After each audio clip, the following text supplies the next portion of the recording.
여러분 안녕하세요. 반갑습니다. 네. 묵상 잘 하셨나요? 네. 같이 찬양하면서 오랜만에 또 우리 남서울 IBF 공동 예배를 시작하면 좋겠습니다.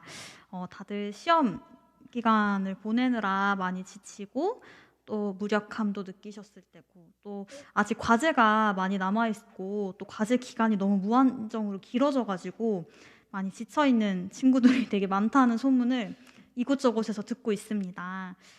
또 그런 와중에 우리의 심신도 지쳐 있고 또 하나님과의 관계도 많이 멀어지고 아득해져 있는 우리들의 마음을 좀 하나님 앞으로 돌리고 이 시간 하나님께서 우리를 부르시고 예배의 자리에서 함께 하기를 초청하신다는 것을 기억하면서 찬양하면 좋겠습니다.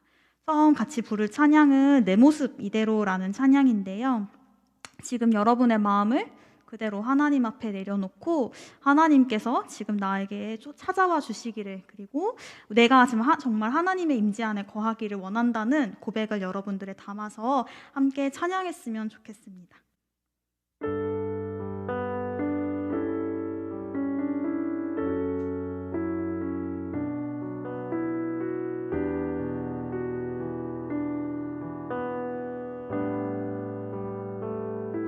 내 모습 이대로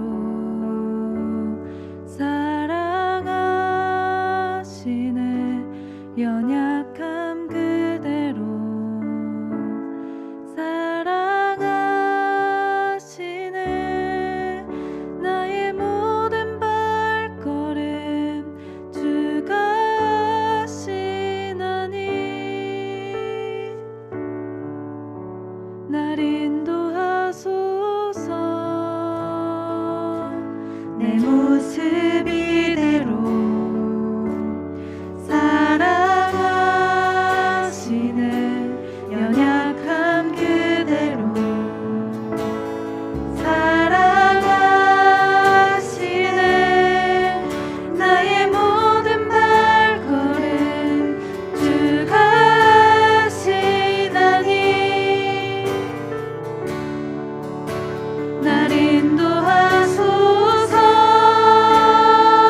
주의 날개 아래 주의 날개 아래 거하는 것,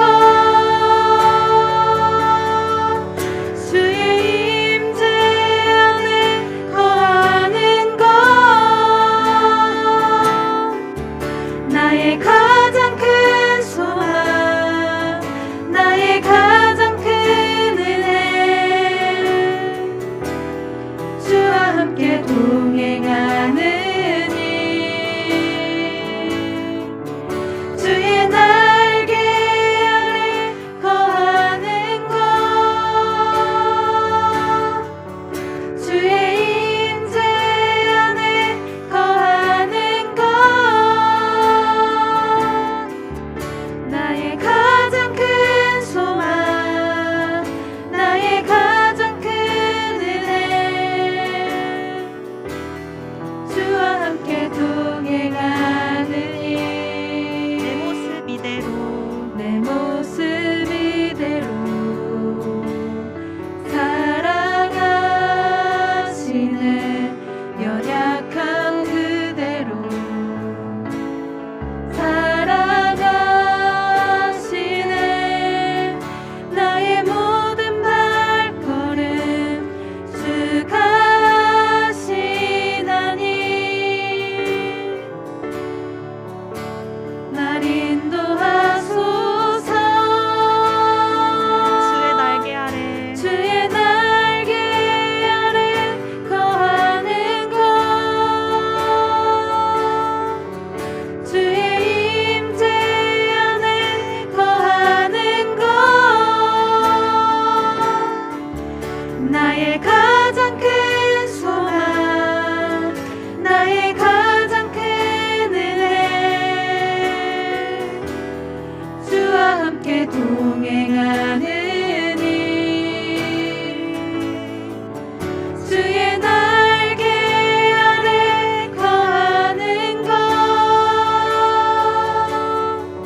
진짜로 주님의 날개 아래 거하는 것, 주님의 임재 안에 거하는 것이 우리의 가장 큰 소망이 되고 우리가 고백할 수 있는 가장 큰 은혜가 되었으면 좋겠습니다. 네, 우리 더 찬양할 텐데요. 이제 하나님 시선 앞에 우리를 돌아봤다면 이제 정말 하나님의 시선 앞에서 우리가 정말 주님의 은혜를 고백하고 하나님의 은혜 앞에 그분의 임재 앞에 우리가 한 걸음 더 나아가는 마음을 담아 같이 찬양했으면 좋겠습니다. 주 은혜임을이라는 찬양 같이 해볼게요.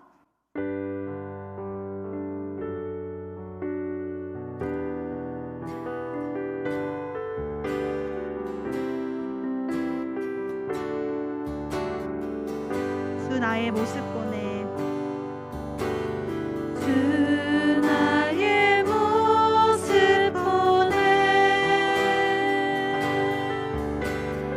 상한 나의 맘 보시네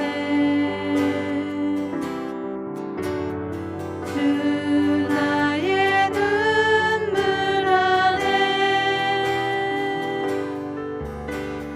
홀로 울던 맘 아시네 주 나의 모습 보내 주 나의 모습 보내 상한 나의 맘 보시네 주 나의 눈물 안에 홀로 울던 맘 아시네 세상 소망 세상 소망 다 사라져가도 주의 사랑은 끝이 없으니 살아가는 이 모든 순간이 주 은혜임을 나는 믿네 주 사랑 내게 있네 주 사랑 내게 있네 그 사랑이 날 채우네 주 은혜 내게 있네 그 은혜로 날 세우네 세상 소망 세상 소망 다 사라져가도 주의 사랑은 끝이 없으니 살아가는 이 모든 순간이 주 은혜임을 나는 믿네 주 사랑 내게 있네 한 번 더 고백하겠습니다. 주 사랑 내게 있네 그 사랑이 날 채우네 그 사랑이 날 채우네 주 은혜 있네 내게 있네 주 은혜 내게 있네 그 은혜로 날 세우네 그 은혜로 날 세우네 세상 소망 세상 소망 다 사라져가도 주의 사랑은 끝이 없으니 살아가는 이 모든 순간이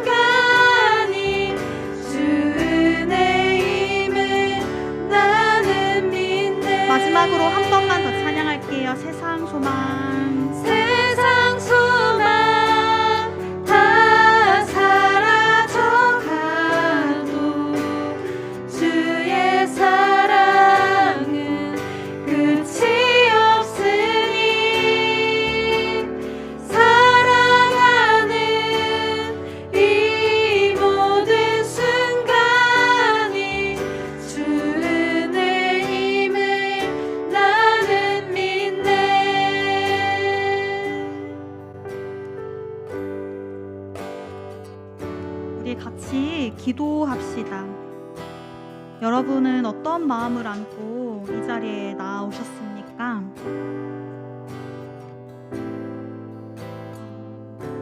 여러분의 연약함, 여러분의 죄성들, 우리의 한계들, 우리의 불안함들, 우리의 근심, 걱정, 그 모든 것들을 이 시간 하나님 앞에 내려놓읍시다. 관계의 문제들, 시험에 지친 나의 나약한 정서들, 지친 마음들, 하나님과 소원해진 우리의 관계들, 그 모든 것들을 하나님 앞에서 정직하게 고백합시다. 하나님, 저의 모습을 아시죠? 하나님, 저의 상한 자리를 아시죠? 하나님, 제가 홀로 울고 있는 저의 마음을 아시죠? 주님, 제가 이렇게 연약하고 아픈 이 상태 그대로 주님을 바라봅니다. 저의 상한 마음을 다 아시는 주님께서 지금 저의 손을 잡아주십시오. 홀로 예배드리고 있는 제 자리에 찾아와 주십시오. 오랜 시간 비대면 기간이 길어지면서 고립되고 외로워지고 아무것도 잡을 수 없는 것 같은 이 외로운 자리에 주님 함께하여 주십시오. 세상 소망이 다 사라진 것 같고 홀로 고독하고 나약해지는 이 연약한 자리에 하나님께서 저를 잡아주십시오. 하나님, 저와 함께하여 주십시오. 오늘 이 예배의 시간을 주님 저에게 말씀하여 주십시오. 제가 당신과 동행하는 기쁨을 누리기 원합니다. 당신의 임재 안에 거하는 기쁨을 누리기 원합니다. 우리 그렇게 함께 기도하면서 예배를 준비했으면 좋겠습니다. 같이 기도할게요.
기도하시겠습니다.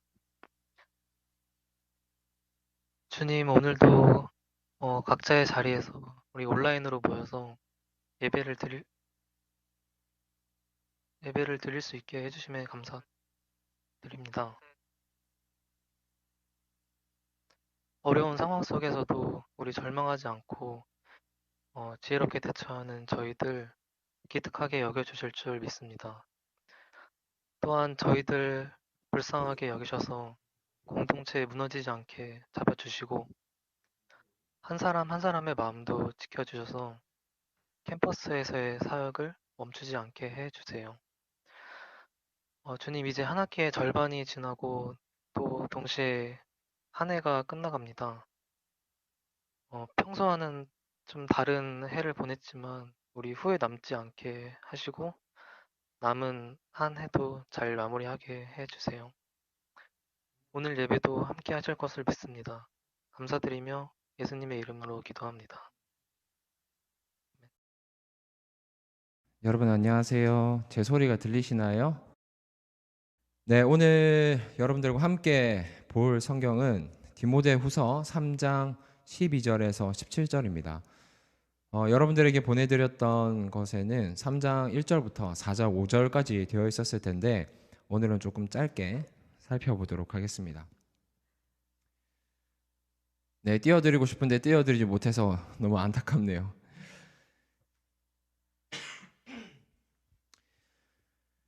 네, 일단 찾아놓으시고 본문 나중에 읽도록 하겠습니다. 네, 여러분 우리 지난번에 제가 어떤 설교 했는지 기억나시나요? 혹시? 네, 기억나시죠? 지난 설교에서 우리가 좀 이야기했던 거를 조금만 더 이야기하면 좋겠습니다. 지난 설교에서 이야기했듯이 바울이 디모데후서를 쓰는 역사적인 배경은 아주 암울했습니다.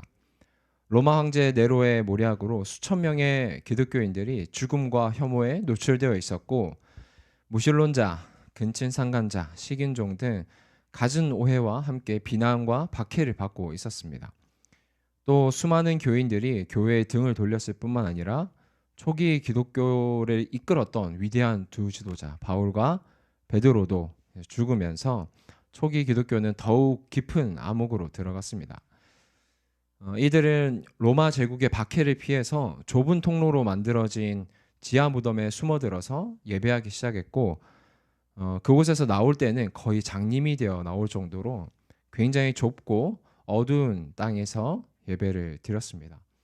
혹시나 그곳에서 전염병이 돌면은 3분의 1이 그곳에서 죽었다고 합니다.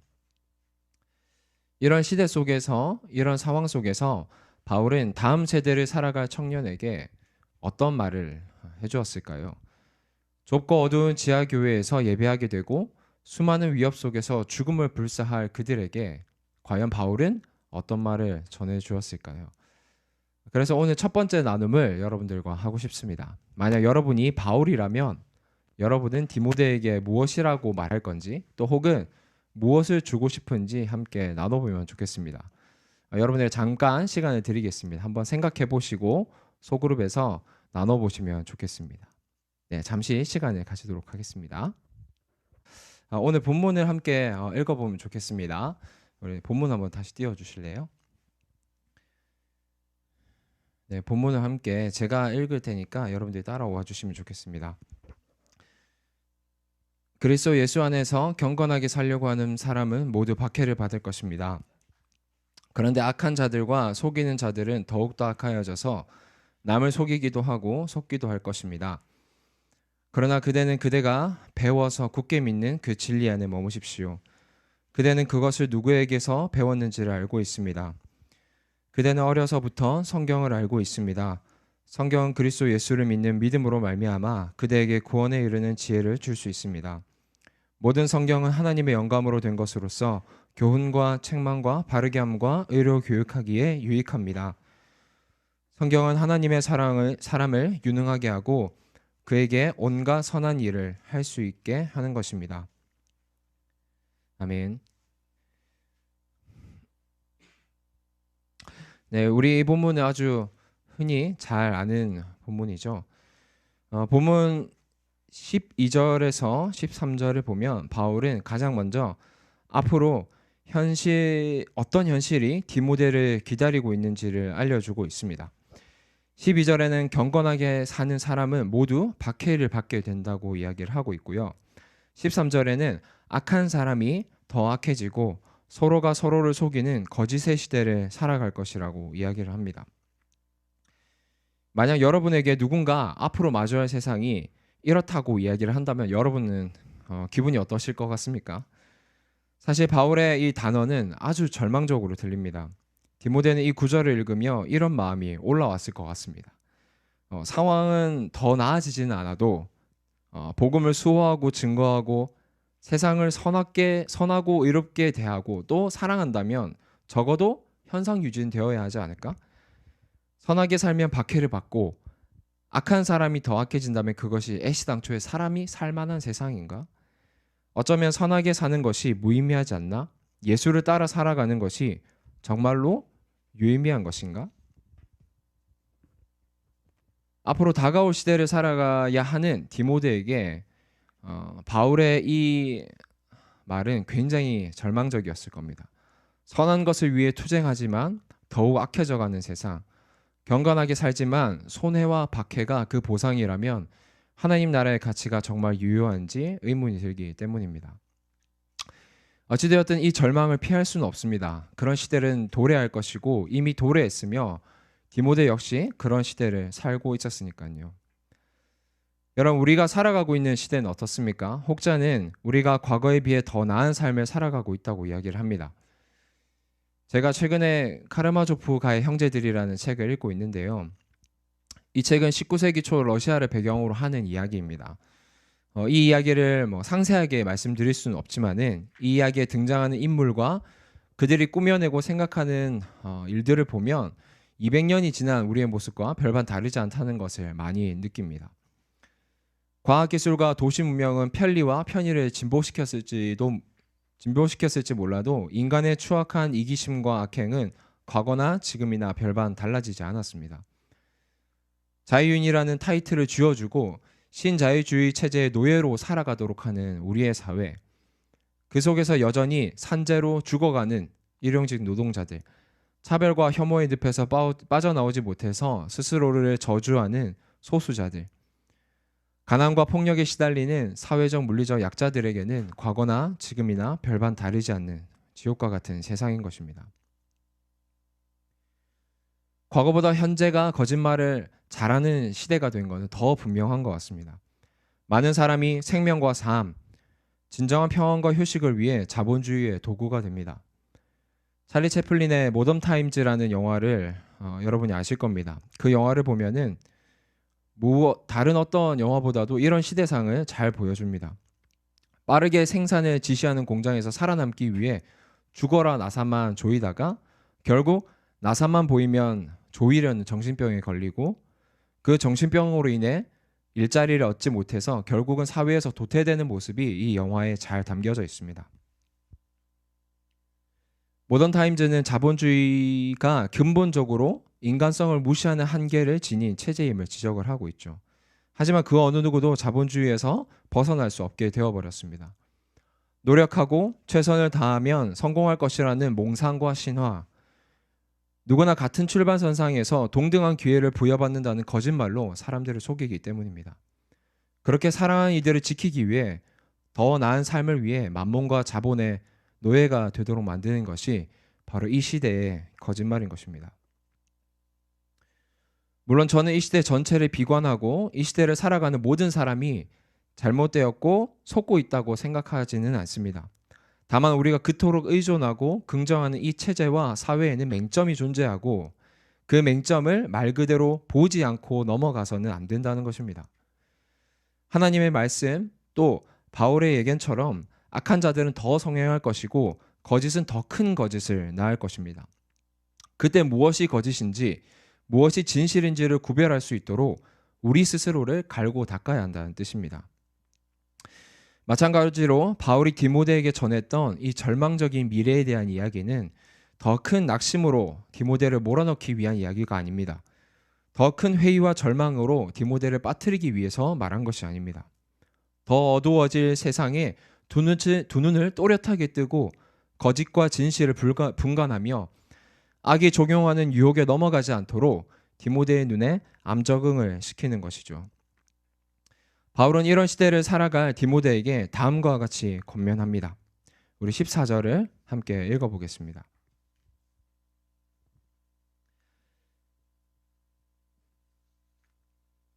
그러나 그대는 그대가 배워서 굳게 믿는 진리 안에 머무십시오.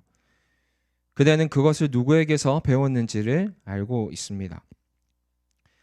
선과 악이 뒤바뀐 것 같은 시대, 악한 사람이 요행을 통해서 잘 살게 되고 경건한 사람은 정직함으로 손해와 박해를 받는 시대, 그래서 사람들이 선을 좋지 않은 것으로 생각하고 악을 좋은 것으로 생각하는 이 거짓의 시대에 바울은 디모데에게 진리 안에 거하라고 일러줍니다.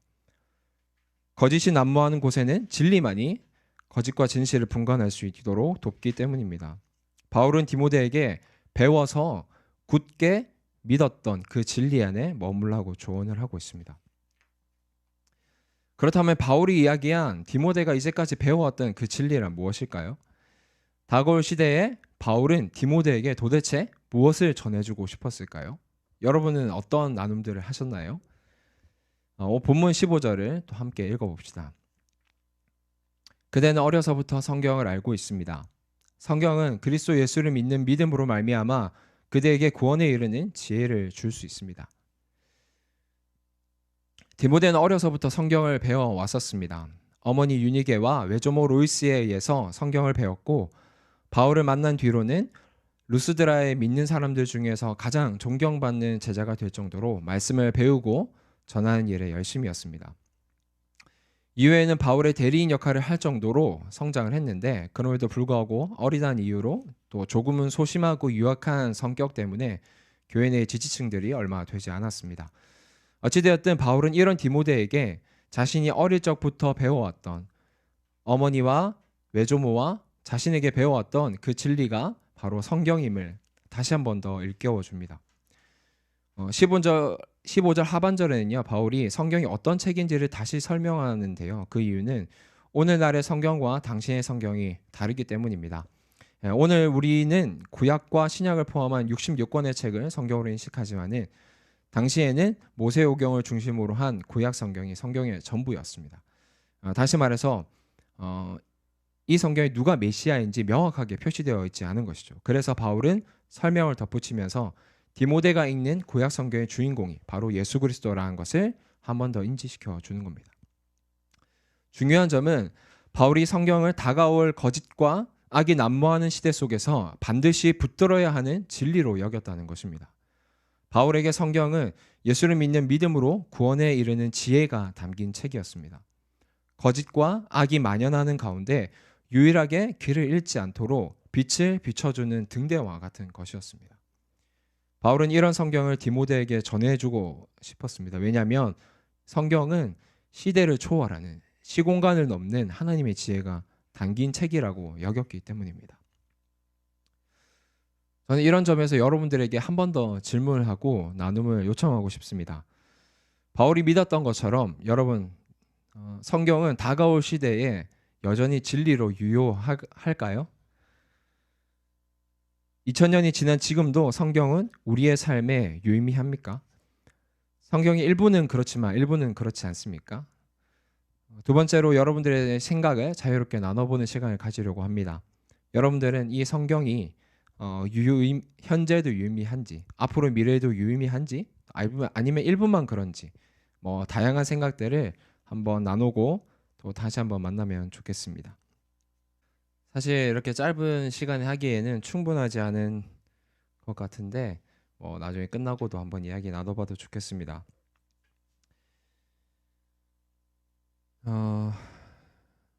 이어가도 되겠죠, 여러분?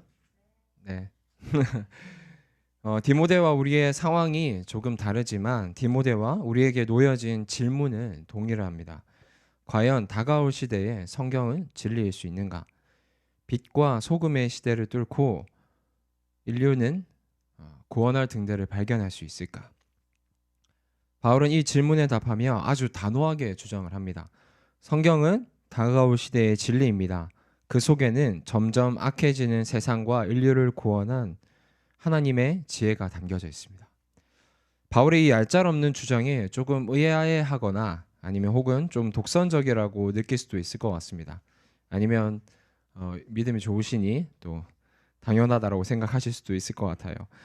하지만 달리 생각해보면 도대체 바울이 이해하고 경험했던 성경이 무엇이기에 그 안에 진짜로 무엇이 담겨져 있기에 이렇게 이야기하는 걸까라는 생각도 듭니다. 바울은 성경을 어떻게 이해하고 있었을까요? 바울이 마주하고 경험한 성경이 과연 어떤 책이었을까요? 또 우리가 읽는 성경과 바울이 읽는 성경은 어떻게 달랐을까요? 바울은 이어서 성경에 대한 자신의 두 가지 견해 그리고 성경에 대한 설명을 또 우리에게 아주 익숙한 이야기를 전해줍니다. 본문 16절과 17절을 함께 읽어보겠습니다. 모든 성경은 하나님의 영감으로 된 것으로서 교훈과 책망과 바르게 함과 의로 교육하기에 유익합니다. 성경은 하나님의 사람을 유능하게 하고 그에게 온갖 선한 일을 할 수 있게 하는 것입니다. 첫 번째로 바울이 경험하고 이해한 성경은 하나님의 영감으로 되었다는 것이었습니다. 개역개정에는 하나님의 감동으로 된 것이라고 번역을 합니다.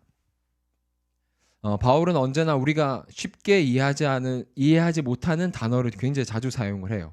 오늘도 역시 하나님의 영감으로 된 것이라는 단어를 사용하는데 이게 도통 무슨 뜻인지 이해가 가지 않습니다. 또 이해하기도 어렵고요. 그래서 그런지 영감을 받다라는 이 표현을 해석할 때 오늘날에 많은 사람들이 대략 두 가지 정도의 오해를 가지고 해석을 하는 것 같습니다. 첫 번째로 예술가, 시인, 작곡가, 연주자, 프로 선수들을 영감받은 사람이라고 이야기하잖아요. 그때 영감을 떠올리는 것 같아요. 이때 우리는 범상치 않은 뭔가 혹은 다 이해할 수 없지만 창의적이고 새로운 방식으로 무언가를 해냈을 때 영감을 받았다라고 표현을 합니다. 또 가끔은 그런 공연이나 시나 연주를 통해서 우리가 영감을 받았다라고 표현을 하죠. 우리의 정신을 고양시켜 주거나 감정을 북돋아 주었을 때 이런 표현들을 자주 사용하는 것 같습니다. 하지만 이 의미는 바울이 말하는 영감과는 다릅니다. 범상치 않음, 정신적 고양, 소시아라치게 놀라는 우리의 마음을 휘저은 감동과는 질적으로 다른 것입니다. 물론 이런 것을 동반할 수 있지만은 본질적으로는 다르다고 이야기할 수 있습니다. 두 번째 오해는 영감을 받는 것을 어떤 빙의와 같은 것으로 생각할 때가 있어요. 어떤 다른 영적인 힘이 기계적으로 막 단어들을 쏟아주고 어떤 시인이나 저자가 진공 상태로 말씀을 이렇게 막 받아서 적었다는 뜻인 거죠. 예레미야나 바울이나 또 다른 성경에 나오는 성경을 적었던 선조들이 하나님의 타작이나 구술 녹음기 역할을 했다는 겁니다. 하지만 성경은 애시당초 이런 방식으로 적히지 않았습니다. 다른 것을 볼 필요도 없이 디모데후서만 보더라도 얼마나 많은 곳에 저자의 성격, 직업, 고뇌, 순전히 개인적인 상황이 바울의 보고 말하는 방식에 깊이 영향을 끼쳤는지를 알 수 있습니다. 다시 말해서 영감을 받았다는 것은 어떤 개인의 스타일과 시각을 허물어뜨리고 마치 빙의해서 뭔가 말을 쏟아내고 글을 쏟아내는 것이 아니라는 뜻입니다. 오늘 본문의 영감을 받았다는 것은 헬라어의 번역 그대로 하나님의 숨이 깃들어 있다라는 것을 의미합니다. 다시 말해서 하나님의 생명이 그 안에 살아있다는 것입니다. 제가 고등학교 때는요, 성경이 살아있다는 것을 글자가 자신에게 이렇게 튀어나온다거나 구절이 이렇게 둥실둥실 떠다닌다는 감정으로 종종 들은 적이 있습니다. 하지만 성경이 살아있다는 의미는요, 이런 신비주의적인 것과는 별개입니다. 초기 그리스도인들은요, 성경이 살아있는 이유를 하나님이 처음 거기에 숨을 불어넣으셨고 그 창조의 입김이 여전히 따뜻하게 그 성경 안에 남아있으며 그리스도의 생명이 여전히 그 안에 존재하고 그리스도인의 원천적 힘과 에너지와 능력이 그 속에 있기 때문이라고 믿었습니다. 바울이 이야기하는 영감은 바로 이런 의미입니다. 우리가 성경을 펼치고 성경을 읽을 때 하나님의 따뜻한 입김과 그분의 생명의 에너지, 그 힘을 경험할 수 있다는 겁니다. 단순한 글과 명제, 지침이 아니라 하나님의 숨결이, 하나님의 생명력이, 하나님의 존재를 마주할 수 있다는 의미인 것입니다. 저는 지금 여러분에게 어떤 비유적인 표현들을 사용해서 마치 그런 것과 같다라고 설명하는 게 아닙니다. 우리가 보지 못할 뿐 성경과 우리가 조우했을 때는 그런 분명한 역동들이 우리 눈앞에, 우리의 존재 앞에 이 세상이 실제로 일어난다는 것입니다. 성경 겉으로 볼 때 마치 오래된 이런저런 글들이 뒤섞여 있는 책, 시와 역사와 설화와 윤리적 지침과 이상한 사람들에 대한 이상한 이야기가 담긴 낡은 책처럼 보입니다. 물론 그래서 흥미로운 부분도 있지만은 보통은 현실과 별 상관이 없는 것으로 여기고 제쳐두게 되죠. 하지만 우리가 성경이 현실과 관련이 있는가라는 질문을 던지기 시작할 때 성경에 담겨져 있는 하나님의 깊은 숨결을, 성경에 담겨져 있는 그 신비로운 생명과 에너지가 있다는 것을 진지하게 알고 믿을 때, 그렇게 성경을 대하기 시작할 때 우리는 성경이 정말로 주고자 하는 하나님 그분 자체를 경험하게 됩니다. 여러분에게 묻고 싶습니다. 여러분 성경과 이런 관계를 맺고 계십니까? 우리는 기독교 신앙이 깊이 들어갈 때 가장 먼저 성경을 접합니다. 성경이 읽혀지고 다뤄지고 해석되고 이해되고 적용되면서 신앙생활에 가장 긴밀하게 연결되어 있기 때문입니다. 성경과 기독교를 떼어서 생각할 수도 없고 기독교를 성경 없이 이해한다는 것은 불가능합니다. 하지만 여러분, 바로 여기에 함정이 있습니다. 등잔 밑이 어둡다고 성경을 가까이 두고 성경을 자주 접하지만 성경이 본래 주고자 하는 것은 경험하지 못할 때가 많습니다. 성경의 활자를 보고 듣지만 하나님을 만나지는 못합니다. 또한 성경을 통해 진리를 깨닫고 나의 세계관이 부서지는 본질적으로 변화되는 경험이 없습니다. 또 성경을 읽고 묵상하고 나누고 연구하면서 신앙과는 전혀 상관없이 단순히 그 행동 자체를 완료하는 데 목적을 둡니다. 기독교가 도덕적인 가르침의 일종이 아니라 이 세상의 창조자, 구속자, 완성자에 대한 예언자적 신앙이라면 이런 껍데기만 남은 행동들은요, 우리의 신앙에 심각한 기능장애를 일으키게 됩니다. 심각한 기능장애가 뭡니까? 성경을 읽을 때 아무도 만날 수도 없고 아무것도 변화시킬 수 없는 그것을 말합니다. 니체는 즐거운 학문이라는 책의 유명한 구절에서 신의 사례에 대한 이야기를 합니다. 그곳에서 니체는 교회를 향해서 신의 무덤이라는 인상적인 표현을 사용했습니다. 교회가 신의 살아있음을 포기했기 때문에 교회 안에 있는 모든 종교적인 언어와 행동은 더 이상 세상을 변화시키는 실제가 아니라 단순히 허구와 껍데기가 되었다는 의미죠. 여러분, 우리의 종교적인 행동과 언어에 살아있는 하나님을 경험하는 것, 성경을 읽고 묵상하고 연구하고 나누면서 살아있는 하나님을 경험하는 것, 바로 그것이 바울이 이해하고 경험한 성경이었습니다. 사랑하는 남서울 IPF 지체 여러분, 꼭 기억하십시오. 우리는 성경을 통해 살아계신 하나님과 대화하고 그분의 진중하고 따뜻한 음성을 듣습니다. 우리가 묻는 질문에 대답해 주시고 불안과 염려 속에서 동행하시겠다 약속하시는 하나님을 만나게 됩니다. 가야 할 길을 잃어버렸을 때 빛이 되어주시고 낙심과 낭망이 가득할 때, 욕심과 탐욕이 가득할 때도 따뜻하게, 때로는 따끔하게 우리를 위로하시고 가르치시는 하나님을 만납니다. 그분과 관계가 맺어지고 그분의 생명이 우리 안에 들어오게 되며 그분과의 깊은 연합으로 들어가게 됩니다. 이 놀라운 신비가 담겨져 있는 것이 바로 성경이라는 것입니다. 사랑하는 남서울 IPF 여러분, 저는 여러분에게 이 은혜가 진심으로 있기를 바랍니다. 성경이 여러분에게 어떤 정보나 도덕률이나 장애물, 윤리적 지침, 책임, 의무와 같이 다가온다면 여러분, 그것은 지도자인 또 여러분을 가르치는 또 여러분을 돕는 사람으로서 너무나도 슬픈 일일 것입니다. 그곳에서는 여러분 하나님을 경험할 수 있습니다. 그토록 기다리던 그분과 깊은 관계를 맺을 수도 있습니다. 여러분에게는 이 더함없는 은혜가 있기를 간절히 기도합니다.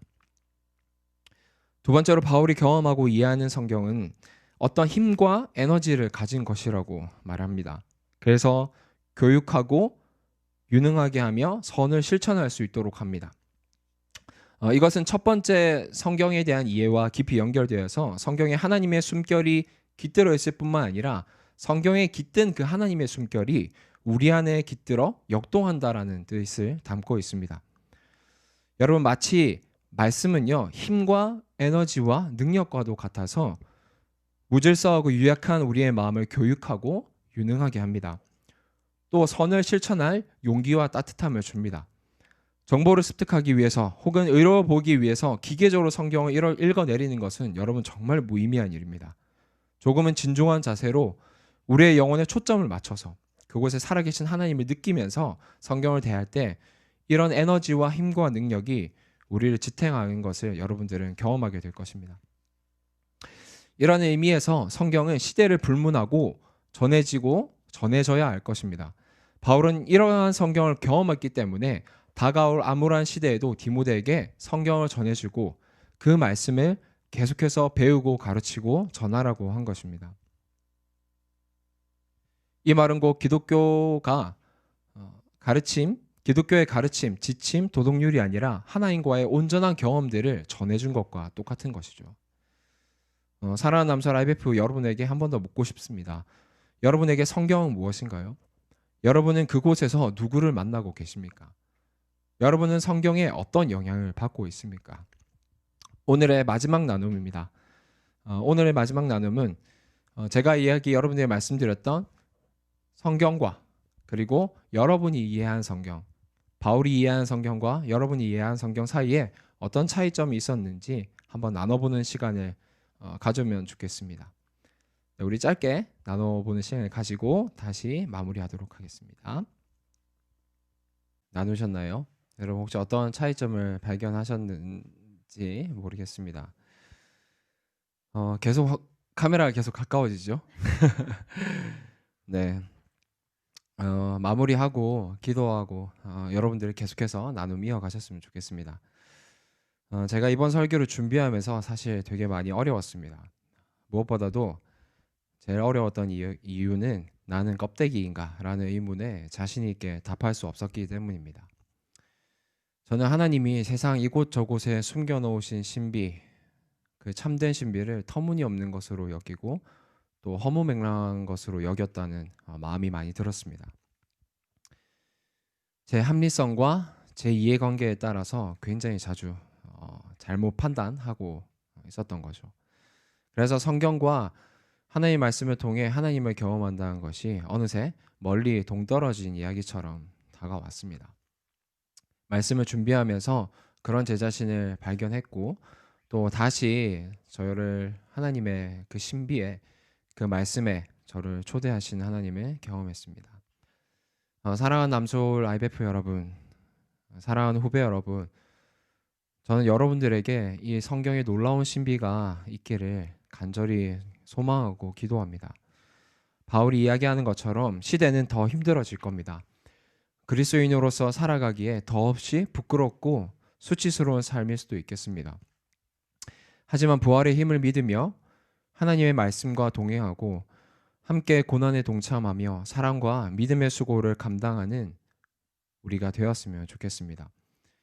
여러분의 수고로운 손길을 살아계신 하나님께서 기억하실 거라고 생각하고 반드시 그렇게 믿습니다. 여러분들이 그러한 소중한 존재가 되어가기를 함께 기도하겠습니다. 네, 우리 이 시간 마지막으로 기도하고 마치겠습니다. 여러분, 살아계신 하나님의 능력과 힘이 여러분 안에 있습니까? 하나님이 이 세상 이곳저곳에 숨겨놓으셨던 그 참된 신비를 여러분들은 이 기독교 내에서 경험하고 계십니까? 공동체 생활을 하고 성경을 읽고 큐티를 하고 묵상을 하면서 또한 다른 이들을 위해서 우리가 사랑의 수고를 믿음의 수고를 하면서 여러분들 안에는 그리스도와 하나님의 그 가치가 점점 더 커지고 있습니까? 아니면은 점점 더 소진되어져 가고 이뤄져 가고 있습니까? 사랑하는 여러분, 여러분과 저는 껍데기가 되지 않기를 원합니다. 하나님으로 가득 차기를 원합니다. 하나님의 그 신비를 발견하면서 이 길을 걷는 것이 얼마나 아름다운지를 경험하는 분들이 되기를 원합니다. 여러분, 우리 그렇게 되기를 함께 기도했으면 좋겠습니다. 하나님, 우리가 경험하지 못했던 이 세상에서 경험하지 못했던 그 놀라운 신비를 우리에게 보여주십시오. 하나님의 생명이 우리 안에 들어오고 그 생명을 통해 우리가 살아나고 그 살아난 우리가 그리스도와 연합해서 하나님과 참된 관계를 누리게 되는 그 영원한 사귐으로 우리가 갈 수 있도록 주님 저희와 동행해 주십시오. 우리 그렇게 하나님의 신비를, 하나님의 사랑을, 하나님과의 관계를 또 말씀을 사모하는 마음으로 그렇게 살아가게 해달라고, 또 주님의 그 은혜를 우리에게 부어달라고 기도하고 제가 기도하고 마치겠습니다. 기도드리겠습니다.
주님, 우리에게 말씀하시고 우리에게 자신을 계시하셔서 우리가 참된 당신을 바라보게 하시고 또 당신을 따라갈 수 있도록 우리를 초대하시는 주님, 이 시간 우리가 하나님의 그 신비로우신 말씀 아래 함께 겸손한 마음으로 함께 섭니다. 주님, 주님 이곳저곳에 많은 신비를 심겨 놓으셨고 주님 그것을 통하여 우리가 이 어두운 세상 가운데 살아갈 가치를 발견하게 하셨으며 하나님 우리가 그 모든 것들을 통하여 당신을 발견하게 하셨으니 하나님 우리의 영혼으로 우리의 마음으로 그 은혜를 사모하며 그 은혜가 우리에게 있기를 간절히 기도합니다. 주님 우리에게 찾아와 주십시오. 우리가 거짓의 시대 가운데 똑똑히 눈을 뜨며 또렷이 눈을 뜨며 진리와 성경으로 함께 서길 원하오니 주님 우리를 말씀으로 가르쳐 주십시오. 우리의 심령에 하나님의 생명을 심어 넣어 주십시오. 주님 우리의 빛이 되어 주셔서 우리를 지도하시고 인도해 주십시오. 우리가 주님의 이름을 부를 때 주님 우리에게 말씀해 주시고 주님 우리가 당신의 말씀으로 하나님 안에 거하기를 원할 때 주님 하나님의 숨이 우리 안에 깃들어 우리가 주님과 함께 당신의 품 안에 거할 수 있도록 주님 저희를 인도해 주십시오. 이 모든 말씀을 우리에게 허락하신 주님께 감사드리며 살아계신 예수 그리스도의 이름으로 기도합니다. 아멘. 네, 여러분 오늘 예배는 여기서 마무리가 되었습니다. 미흡한 준비와 상황에서 1년이 지났는데도 나아지지가 않네요.